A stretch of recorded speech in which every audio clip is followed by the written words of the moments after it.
अगली सुबह। आज सुबह के 8 बज चुके थे, पर सभी के सभी अभी नींद ले रहे थे। वही आशिमा के कमरे में आशिमा नहाकर बाहर आती है। उसने आज एक मैरून कलर का बेहद ही सिंपल और खूबसूरत सा सूट पहना हुआ था। उसने अपने माथे पर बिंदी और बालों में एक क्लेयर लगाते हुए उसमें हल्की सी सिंदूर भरी, हाथों में चूड़ियां पहनी वह बेहद खूबसूरत लग रही थी। वह एक नज़र खुद के पेट को देखती हैं जो अभी कहीं से भी दिख नहीं रही थी। उसे देखकर कोई नहीं कहता कि वह एक मंथ प्रेग्नेंट है। आशिमा मुस्कुरा देती है और जैसे ही पीछे मुड़ती है वैसे ही अधीरा को सोता पाती है। ये देख वह एक नज़र घड़ी को देखती हैं और कुछ सोच अधीरा के पास जाती है और उसे उठाते हुए बोलती है, अधीरा सुनो ना, उठो। पर अधीरा अपनी आंखें नहीं खोलता। फिर कुछ सोच वह जाने को होती है कि अधीरा उसका हाथ पकड़ लेता है। ये देख आशिमा उसे अजीब नजरों से देखती हैं पर वो इससे ज्यादा कुछ समझ पाती तभी अधीरा ने उसके हाथों को पकड़ अपने पास खींच लेता है, जिससे आशिमा उसके ऊपर गिरती है पर आशिमा के पेट को झटका ना लगे इसलिए वो उसके हाथों को उसके पेट पर रख देता है। अधीरा को जागते देख आशिमा उसे देख बोलती है, तुम जाग रहे हो।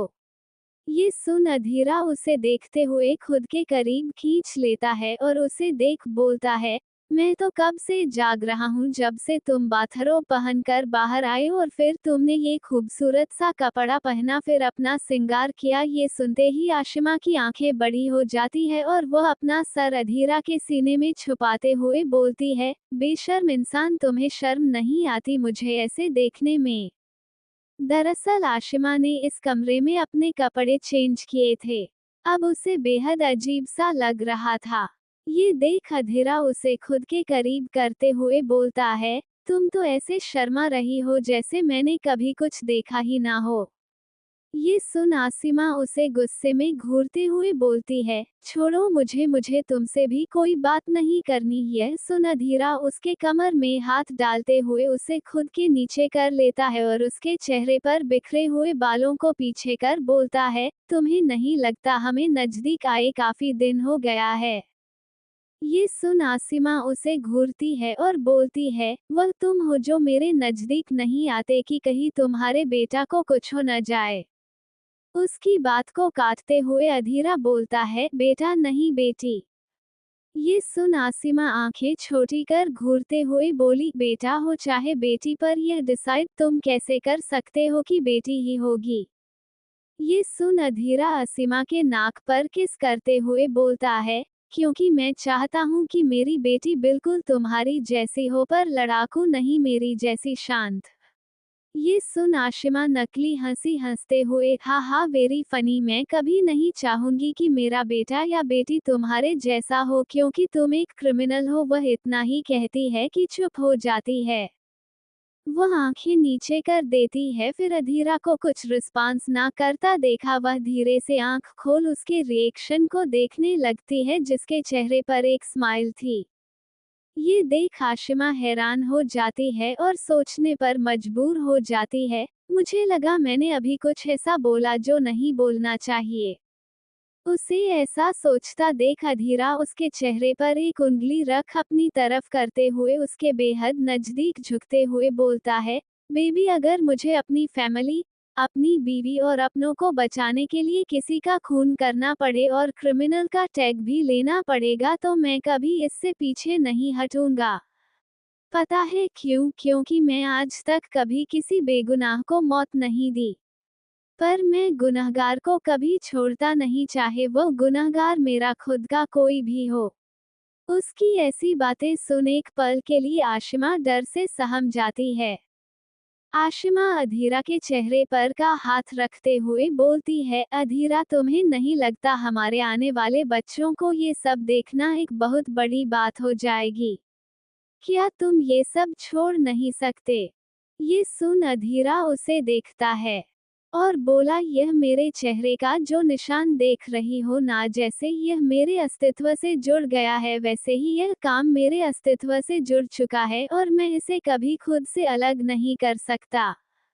ये सुन आशिमा एक गहरी सांस लेती है क्योंकि वह जानती थी वो गलत जगह अपना सर पीट रही है। उसे ऐसे गहरी सांस लेते देख अधीरा झुककर उसके माथे को चूम लेता है। तभी वह उसे खुद से दूर कर जाने को होता है कि आशिमा उसे कंधे से पकड़ लेती है और उसे देखने लगती है। तभी अधीरा उसके आंखों में अपने लिए चाहत आसानी से देख सकता था। वह झुकता है और आशिमा के होठों पर किस करने लगता है। आशिमा उसके इस नजदीकी से अपनी आंखें बंद कर लेती है और उसे महसूस करने लगती है और वह भी उसे किस करने लगती है। दोनों ही काफी लंबे पैशनेट किस करते हैं। तभी अधीरा उसे छोड़कर उठकर खड़ा हो जाता है। ये देख आशिमा उसे अजीब नजरों से देखती है तो अधीरा उठकर उसे देखते हुए बोलता है, इसके आगे बच्चे के आने के बाद। ये सुन और देख आसिमा दांत पीसते हुए खुन्नस भरी नजरों से उसे देखते हुए तकिया खींचकर उसके पीछे मारती है, पर आधिरा जो वॉशरूम के लिए बाहर जा रहा था उसके तकिया को बिना देखे ही पकड़ उसे वापस बेड पर फेंक देता है, जो जाकर उसी के मुंह पर लगता है। आशिमा तकिया को पकड़ अपने हाथों की मुट्ठी में भरते हुए बोलती है, जल्लाद, राक्षस, मॉन्स्टर, ऐसे तो पहले ऐसे चिपकता था जैसे कुछ कहो मत। जब से बच्चा आने वाला है तब से सिर्फ बेबी बेबी बेबी, मैं भी तुम्हारी बीवी हूँ, देखती हूँ कब तक मुझसे दूर रहते हो। ये बोल रूम से बाहर चली जाती है। वहीं कुछ देर बाद कब सनाया, जानवी, निम्मी और प्रिया सभी धीरे धीरे हाल में आकर बैठते हैं। वहीं उन सब की स्थिति देख आशिमा सभी के सामने नींबू पानी करती है। तभी ऊपर से बेचारी कीर्ति भी अपना सर पकड़े जाकर वही धम्म से बैठ जाती है। वही हाल आन्या का भी था। धीरे धीरे सभी लोग बाहर जाकर नीचे छोटे से हाल में बैठते हैं। तभी उन सभी को रोहन राहुल की याद आती है। ये देख सभी एक दूसरे को देखते हैं और बाहर जाते हैं तो बाहर उन सभी को देख आंखें बड़ी हो जाती है। बेचारे तीनों ही ठंड से कांपते हुए एक दूसरे को जकड़ सो रहे थे और सोने के बावजूद तीनों ही कांप रहे थे। ये देख सनाया एक बार सभी को देखती हैं और पूछती है, ये सब क्या है। ये सुन सभी ठंडी में बाहर क्या कर रहे हैं। तभी आशिमा बोलती है, कुछ नहीं, रात को कुछ ज्यादा ही गर्मी चढ़ा ली थी पार्टी करके, इसीलिए बेचारे अपनी गर्मी ठंड में उतारे हैं। वो तीनों किसी तरह तो नींद के आगोश में गए हुए थे। तभी उनके ऊपर अचानक पानी आता है, जिससे तीनों ही मुंह से चीख निकल जाती है और उठकर बैठ जाते हैं। सामने देखते हैं तो कोई और नहीं आदित्य था, जो हाथ बंधे खड़ा था। राहुल मिमियाते हुए उठता है और बोलता है, भाई, अभी रात भर जुर्म करके आपका मन नहीं भरा जो आप अभी भी हमें तड़पाना चाहते हैं। अरे अगर आपने एक और टॉर्चर किया तो भूल ही जाना कि कोई आपका राहुल नाम का भाई था। उसकी इतनी नौटंकीबाज बातें सुन आदित्य उसे देखते हुए बोलता है, तुम तीनों अपना हुलिया ठीक करके मेरे सामने आओ। ये बोल वो पीछे घूमता है जहां सभी लड़कियां खड़ी थी। आदित्य के देखते ही सभी की सभी नजरें चुराने लगती है। वहीं ही कुछ देर बाद राहुल, रोहन, यहाँ तक कि पीयूष भी तीनों ही अपना चेहरा लटकाए खड़े थे। तभी आदित्य बोलता है, यहाँ शराब कैसे आया? और तुम सभी ने पी तो पी, पर तुमने अपनी भाभियों बहनों को भी नहीं छोड़ा। क्या इसकी वजह मैं जान सकता हूँ? ये सुनते ही और उसकी गुस्से भरी आवाज सुन सभी की सिटी पिट्टी गुल हो जाती है। तभी वहां से कीर्ति और आन्या, प्रिया तीनों ही धीरे से पीछे खिसकने की होती है। तभी अर्जुन चिल्लाते हुए बोलता है, मोहतरमा, आप सभी कहाँ खिसक रही हैं? इस कांड में बराबर की भागीदारी है। ये सुन सभी खड़े हो जाते हैं। तभी आदित्य उन सभी को घूरते हुए बोला, अब जाकर तुम सभी लंच तैयार करो। वो भी 10 प्रकार का। ये बोल आराम से चेयर पर बैठ जाता है।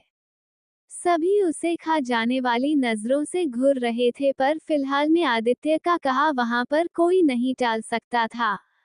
कीर्ति और आन्या एक दूसरे को देखते हैं, जैसे कहना चाह रहे हो इन लोगों की सुई सिर्फ खाने पर ही अटकती है। अरे पनिशमेंट भी देना था तो ढंग का देते। वही सारे लड़के यानी कि पीयूष, रोहन और राहुल तीनों ही खाना बना रहे थे और सभी लड़कियां अपने में मस्त बैठे सब्जियां कट कर रही थी। उन्हें तो पनिशमेंट भी मिली तो इतनी आराम की, यह सुन सभी खुश थी। पर किचन में उन तीनों की हालत खराब थी। ये देख सनाया किचन में जाती है तो राहुल बोलता है, दी अच्छा हुआ आप चली आई, प्लीज यार कुछ तो बता दो कैसे क्या बनाना है। ये सुन पीयूष बोलता है, तुम्हें किसी की मदद लेने की जरूरत नहीं है। मर्द किसी से कम नहीं होते हैं, चलो मैं तुम्हें बताता हूँ कैसे बनाना है। ये बोल गैस के पास जाकर बनाने लगता है। वही सनाया पीयूष को खुद को ऐसे इग्नोर करता देख वहां से चुपचाप चली जाती है और बाहर निकल जाती है। वही पीयूष उसे जाता हुआ देख रहा था। कुछ देर बाद सनाया वही बाहर खड़ी गांव के कुछ लोगों को आते जाते देख रही थी। वो वहीं पर बैठ जाती है, तभी उसे आभास होता है कि कोई उसके अगल बगल बैठा है। वो एक बार भी नजरें उठाकर नहीं देखती और सिर्फ इतना ही कहती है, तुम सभी को अपनी बीवियों के पास जाना चाहिए, ना कि यहाँ पर होना चाहिए। ये सुन उसके बगल में बैठा वीर बोलता है, बीवियों के पास तो हम हमेशा ही रहते हैं, पर कितने समय बाद अपने दोस्त के पास बैठने का भी तो समय मिला है। ये सुन सनाया चेहरे पर एक फीकी मुस्कुराहट आ जाती है और वो बोलती है, अब हमारे बीच में दोस्ती जैसा कुछ नहीं है। ये सुन उसके दूसरी तरफ बैठा आदित्य बोलता है, कहने से कोई रिश्ता नहीं टूटता। ये सुन सनाया उसे देखती हैं तो आदित्य उसे देख बोलता है, तुम अभी भी वो हमारे लिए वही हो जिसे हम अपनी जान से भी ज्यादा प्यार करते हैं। प्यार शब्द सुन सनाया सामने देखते हुए बोलती है, प्यार, इसी प्यार को सुनकर तो मैं तुम्हारे प्यार में पड़ी थी। पर मुझे नहीं पता था तुम्हारे लिए यह प्यार के मायने बिल्कुल अलग है। ये सुन आदित्य बोलता है, हमारे नसीब में जो लिखा रहता है वही मिलता है, ये बात मैं नहीं मेरी माँ बोलती थी। मैं नसीब से ऊपर हटकर पाना चाहा और मैं उसे पाकर रहता हूँ। पर जब कोई किसी के नसीब में लिखा ही ना हो तो फिर वह उसे कैसे पा सकता है। तुम्हारे नसीब में मैं नहीं था, वीर के नसीब में तुम नहीं थी, पर हमारा नसीब तो किसी और के साथ जुड़ा था। तभी वीर बोलता है, आज मैं कीर्ति के साथ बहुत खुश हूँ। मैं अपने जीवन में आगे बढ़ चुका हूँ और आदित्य, वह तो उसकी जिंदगी आन्या से ही शुरू थी और इस पर खत्म। पर तुम्हारी क्या, तुम्हें फील नहीं होता कि तुम भी अपनी जिंदगी में बहुत आगे बढ़ चुकी हो और शायद तुम्हें कोई सच्चा चाहने वाला भी आ चुका है। यह सुन सनाया मुस्कुरा देती है, जिसे देख वीर बोलता है, जिसका नाम बस सुनने भर से तुम्हारे चेहरे पर मुस्कुराहट आ गई हो वही तुम्हारी जिंदगी का असली जीवन साथी है। आदित्य धीरे से सनाया के हाथों को अपने हाथों में पकड़ता है तो सनाया उसे देखने लगती है। आदित्य उसके हाथों को अपने हाथों में कसकर पकड़ते हुए उसके आंखों में देखते हुए बोलता है, हम तुम्हारे साथ कभी भी कुछ भी नहीं करना चाहता था, पर वो हुआ जो नहीं होना चाहिए था। ये सुनते ही सनाया की आंखों में आंसू आ जाते हैं। आदित्य उसके आंसू पोंछते हुए बोलता है, इस बात का पूरी जिंदगी भर गिल्ट रहेगा, जिसकी आंखों में आंसू नहीं देखना चाहता था, जिसे पलकों पर बैठना चाहता था, वह मेरी वजह से अपनी जिंदगी में सफर की। फिर भी मैं मजबूर था, इस दिल के खातिर मजबूर था। जिस दिन तुम्हें कभी किसी से सच्चा प्यार होगा उसकी थोड़ी सी भी दूरी है तुम्हें बहुत तकलीफ देगी, यह बात मैंने तुमसे कही थी। मैंने तुम्हारे साथ जो भी किया भले ही वो किसी भी सिचुएशन से रहा हो, पर मैं वह कभी नहीं चाहता था। कभी भी नहीं। मैं अपनी लाइफ में न जाने कितने लड़कियों के साथ फिजिकल हुआ हूँ, पर मैं तुम्हारे साथ कभी नहीं चाहता था सनाया, कभी भी नहीं। ये सुनते ही सनाया रोने लगती है तो आदित्य उसे अपने गले लगा लेता है। सनाया उसे कसकर पकड़कर गले लग जाती है। आखिर इतने समय से जो वह अपने दिल में इन सभी के प्रति खुद को नफरत कर दूरी बनाना चाहती थी पर दूर नहीं हो पाती थी। जिसके साथ उसने अपना बचपन बिताया, अचानक खुद को दूर करने के लिए ये दूरी भी उसने सही। पर सच्चाई तो यही थी कि यह सब उनकी जिंदगी थे। वीर भी उसके सिर पर हाथ रख देता है। सनाया काफी देर तक रोती है, फिर कुछ देर बाद वह उससे दूर होती है। आदित्य से दूर होते हुए सनाया के चेहरे पर एक मुस्कान थी। वह मुस्कान देख आदित्य बोलता है, क्या हुआ? ये सुन सनाया अपने आंसू पोंछते हुए बोलती है, आज तुम्हें पता है तुमने मुझे हमेशा कहा कि मैं तुम्हारी तरफ सिर्फ अट्रैक्ट हूँ, प्यार नहीं। प्यार वह होता है जिसकी थोड़ी सी भी दूरी सही नहीं जाती है। प्यार वह होता है जो यदि मुंह मोड़ ले तो दिल खंजर की तरह चुभता है। पर मैं उस समय ये सारी बातें नहीं मानती थी। मैं तुम्हें पाना चाहती थी, मैं तुम्हें खोना नहीं चाहती थी। पर पता है तुम्हारे पास आने के लिए मैं कई बहाने ढूंढती थी। और तुम्हें पता है, ये बोल वो मुस्कुराते हुए अपनी फिर से आंसू पोंछते हुए आदित्य से बोलती है, आज मुझे तुम्हारे गले लगने से वो कोई फीलिंग नहीं आई। पता है क्यों?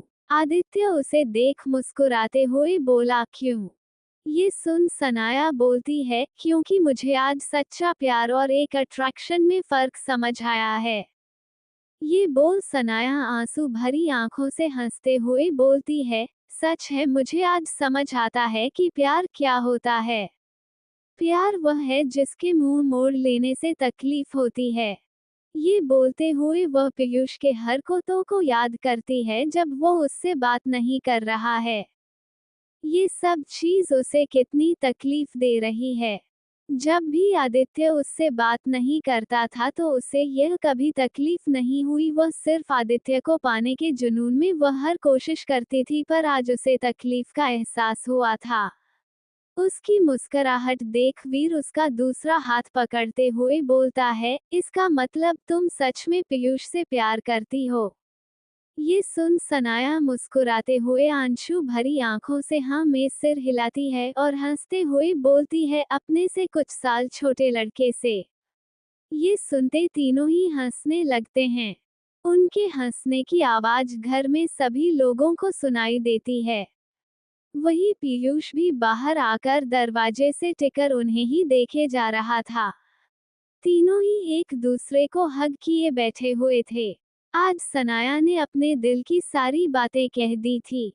तभी पीछे से अर्जुन आकर बैठते हुए बोलता है, ओह मोहतरमा, मतलब तुम्हारा ये दो दोस्त क्या मिले, तुम तो मुझे भूल ही गई। ये सुन सनाया उसके कान पकड़ते हुए बोली, तुम्हें भूल भी जाऊंगी तो तुम मुझे भूलने दोगे?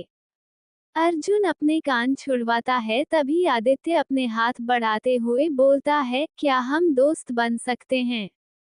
ये सुन सनाया को वह पल याद आता है जब छोटी सी थी, तब पहली बार जब आदित्य उसे अपने पास बुला रहा था तो वह डर कर उसके पास नहीं जा रही थी, पर आदित्य ने पहली बार उसकी तरफ दोस्ती का हाथ बढ़ाया था।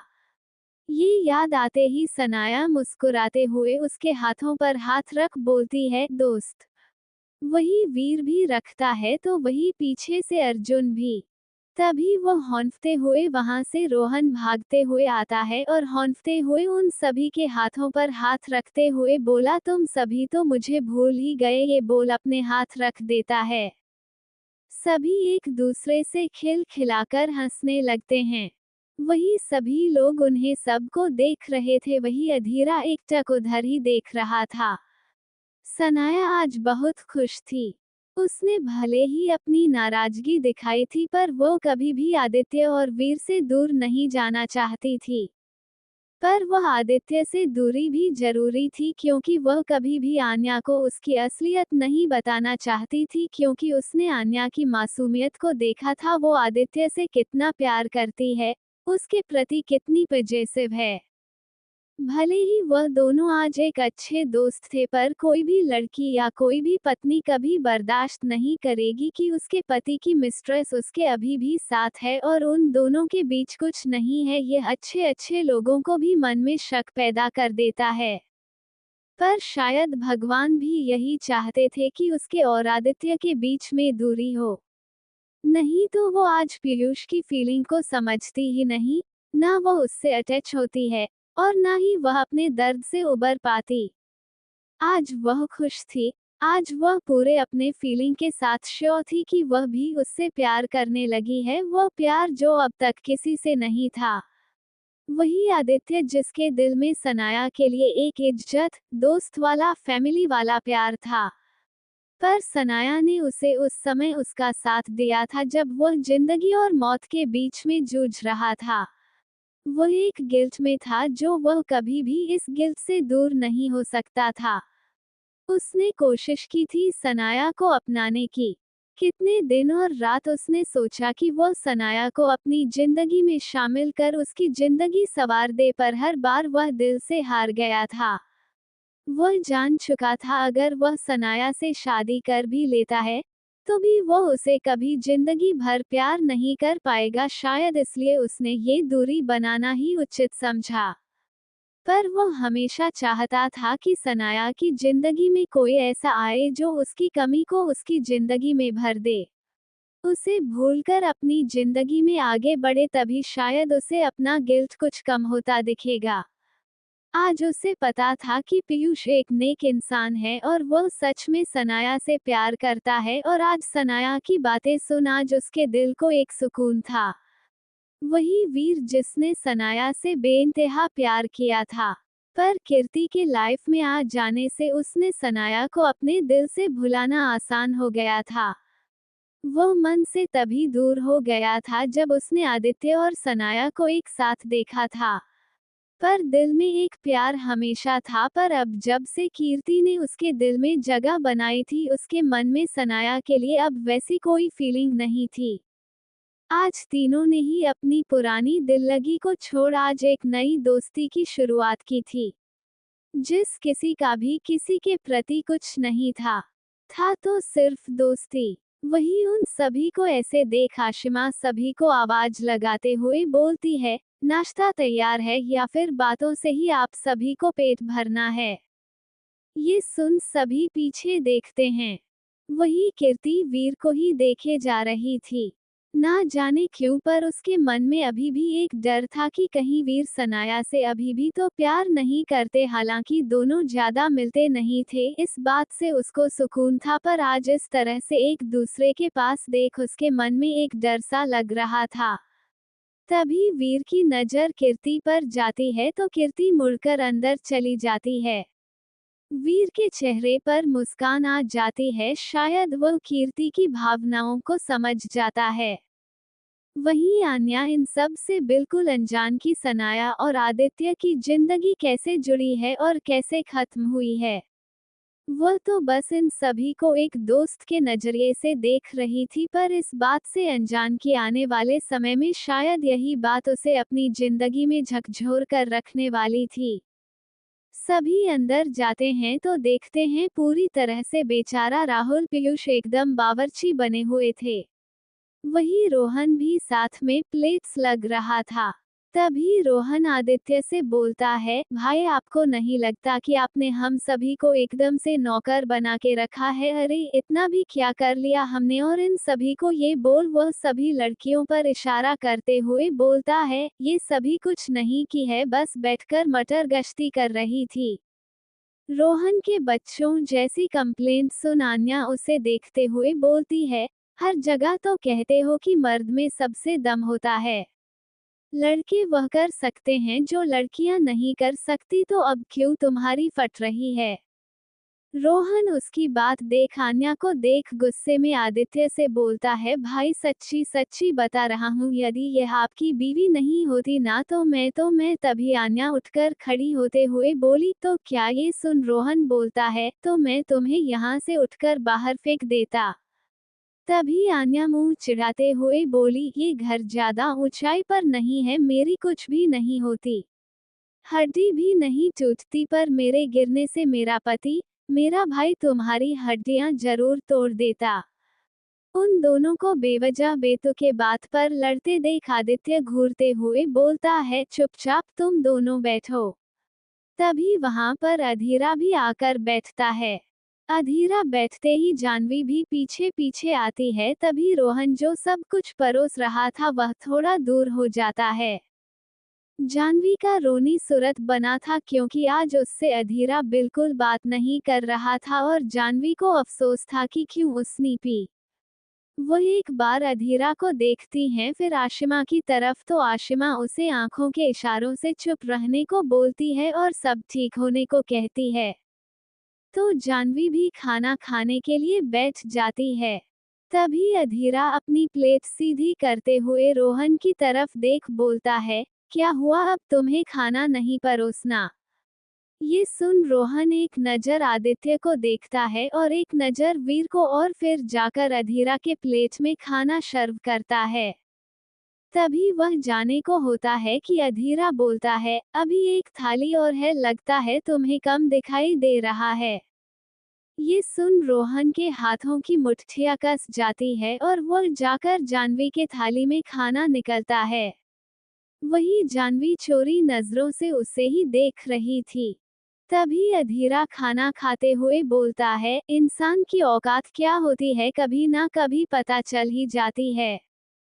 ये बात वहां बैठे भले ही कोई नहीं समझता, पर जिसे समझना चाहिए था वह जरूर समझ जाता है। तभी आशिमा जो ये सब देख रही थी वह रोहन के हाथ से खाना का बाउल लेते हुए बोलती है, तुम जाओ बैठो, मैं खाना परोसती हूँ। ये कह उसे जबरदस्ती बैठाकर अधीरा को घूरते हुए खाना सबको परोसती है। कुछ देर बाद सभी लंच कर लेते हैं। तभी आन्या अपने कमरे में जाती है तो आदित्य अपने बैग में लैपटॉप डाल कहीं जाने की तैयारी कर रहा था। तभी पीछे से आन्या उसके गले लग जाती है और उसके सीने पर हाथ रख उसे टाइटली हग कर लेती है। ये देख आदित्य अपने बैग को नीचे कर उसकी तरफ मुड़ता है और आन्या को अपनी बाहों में पकड़ते हुए बोलता है, क्या बात है, मेरी बीवी को आज मुझ पर कुछ ज्यादा ही प्यार आ रहा है।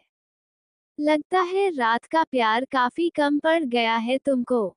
ये बोल उसके नाक खींच लेता है तो आन्या अपने नाक को सहलाते हुए उसे घूरती है, पर उसके गाल बलस कर रहे थे।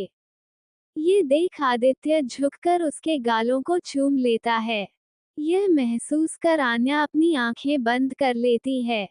तभी आदित्य उसे देख बोलता है, रोहन के साथ तुम लोग चली जाना यहाँ से, कुछ दूर के बाद एक बहुत अच्छा ही शॉपिंग मॉल है, वहाँ पर तुम सभी आज शॉपिंग कर लेना, हम शाम को मिलते हैं। ये बोल वह जाने लगता है तो आन्या उसका हाथ पकड़ते हुए बोलती है, आदि आपका तो काम सब वहाँ पर है, तो आप यहाँ पर कहाँ जाते हैं?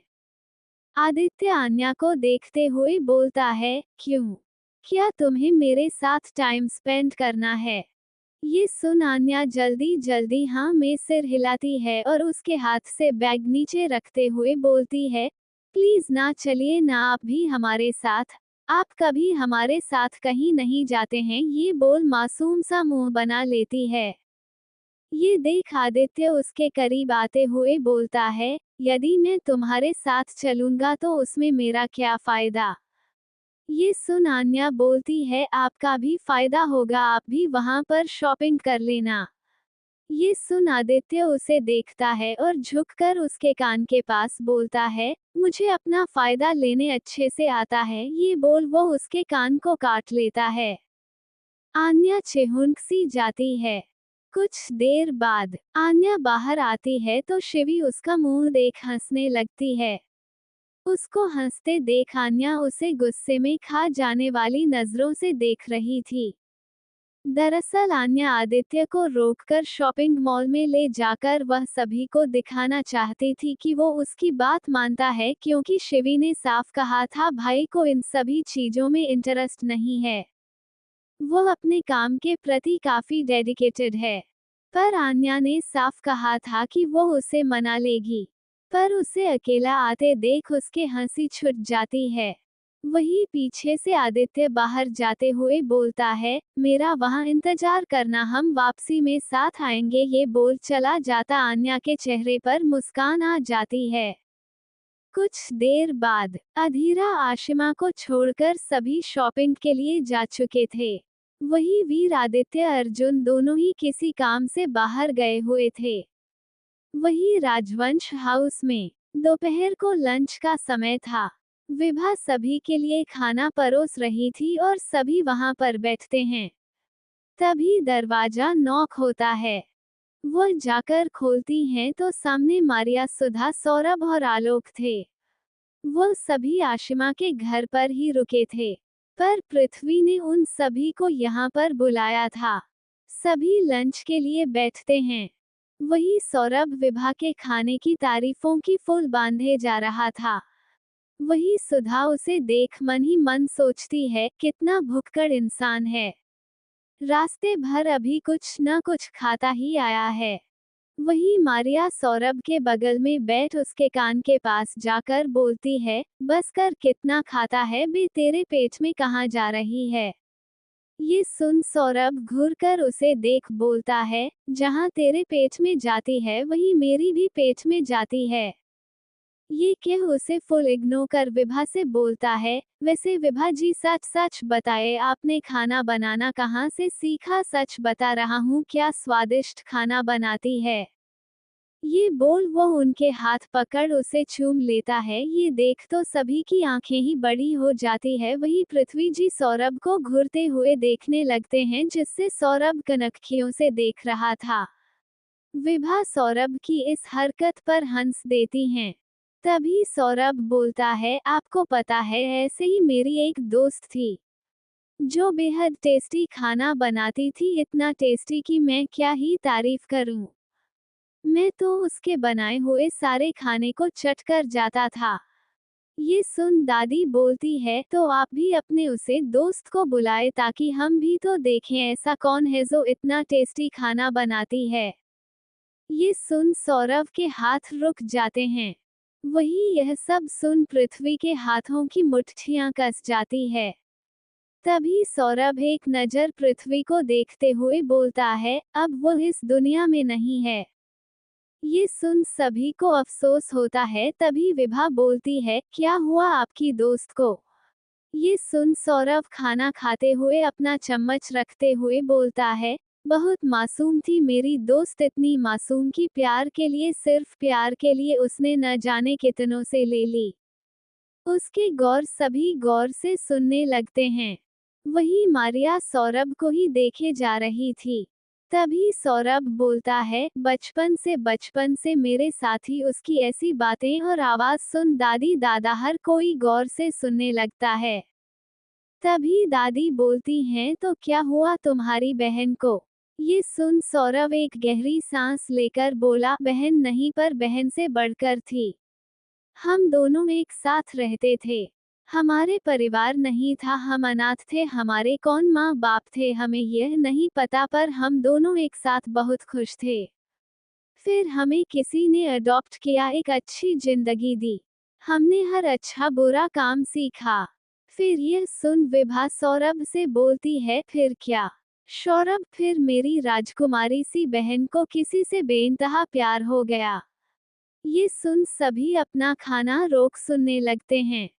तभी सौरभ बोलता है, पर उसे अपने प्यार की कीमत चुकानी पड़ी जान देकर। पृथ्वी के हाथों की मुठियां कश्ती जा रही थी।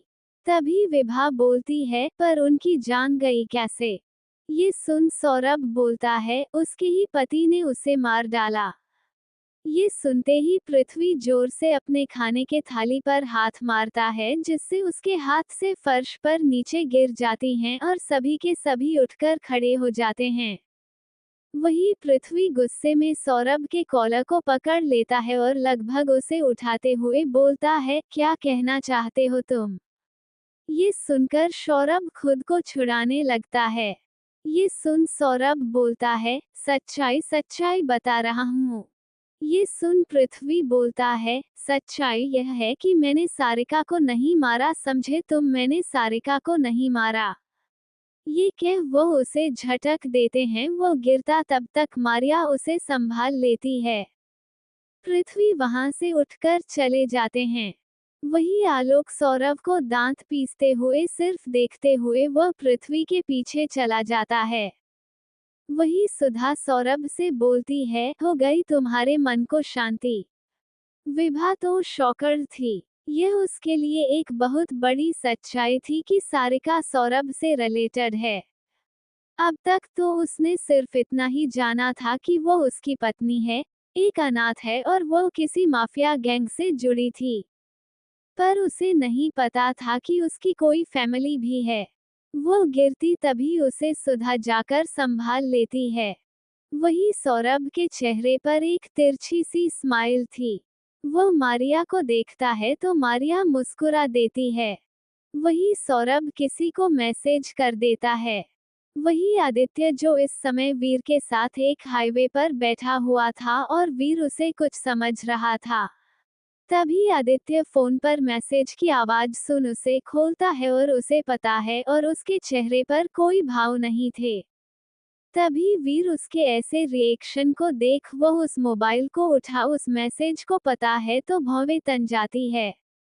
वो आदित्य की तरफ देखकर कहता है, इसका मतलब पापा ने तुम्हारी माँ को नहीं मारा। तो फिर उन्होंने हमेशा ये क्यों कहा कि उन्होंने माँ को मारा है? ये सुन आदित्य बिना किसी भाव के बोलता है, यही तो पता करना है कि आखिर वह ऐसा क्यों बोलते हैं और उन्होंने अपने ऊपर यह ब्लेम क्यों लिया था। दरअसल आदित्य का राजवंश हाउस से हटने और यहाँ आना उसके एक मिशन का ही देन था। उसने ही सौरभ को वहाँ जानबूझकर यह प्रॉब्लम क्रिएट करने को बोला था क्योंकि उसके पिता यानी कि पृथ्वी बहुत ही टेढ़ी खीर थे। ये कहना गलत नहीं होगा कि आदित्य उन्हीं पर गया था जिसके मुंह से कोई चीज भी उगलवाना इतना आसान नहीं था। पर सारिका की बात को लेकर वह उन्हें इमोशनल कर कोई भी बात निकलवा सकता था। पर यह काम ना ही आदित्य कर सकता था नहीं कोई और। सौरभ इन सभी काम में माहिर था। तभी वीर आदित्य से बोलता है, फिर कैसे पता चलेगा कि आखिर यह शुरुआत कहाँ से हुई है? ये सुन आदित्य जिसकी घबराहट से हालत खराब हो रही थी उसे देख वीर अपनी जेब से सिगरेट निकल जला उसके मुंह पर रख उसके पीठ को सहलाने लगता है। आदित्य पैनिक कर रहा था ये देख वीर बोलता है, रिलैक्स आदित्य रिलैक्स, ये तो खुशी की बात है कि माँ के मामले में पापा का कोई हाथ नहीं है और यह बात कहीं ना कहीं तुम भी जानते थे। जैसे यह बात पता चली है वैसे ही सारा बात पता चल जाएगा। ये सुन आदित्य कुछ नहीं बोलता पर उसके आंखों से एक बूंद आंसू गिर जाता है।